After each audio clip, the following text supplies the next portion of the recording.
My name is Elizabeth Acevedo, and I am the author of The Poet X. And I want to share with you, if you are a writer of color, my top tip on what I think is going to be really pivotal to keep in mind.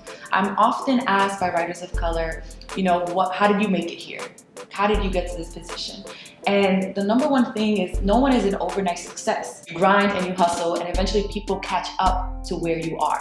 And what I mean by that is I am very specific in my voice.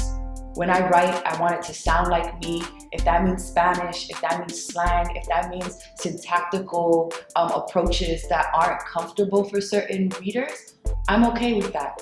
Because my second thing I keep in mind is always audience. I know exactly who I'm writing for and who I'm writing towards. And that specificity of how I write and why I write makes it so that when other folks arrive who maybe aren't of the same intergroup that I'm in, they're able to see something that feels really true and really honest, but it means that that first audience who I was always writing to also feels like home. And so my following was really small at first, just 100 people who liked my poetry. And then that grew to 1,000 people who followed me online. And then that grew to people who followed me into books, but it all became because the voice that I was carrying was the same voice throughout. And folks knew that when they came to my work, they were gonna find something that felt real. And so don't worry about appealing to the masses, just be super specific and the masses will arrive.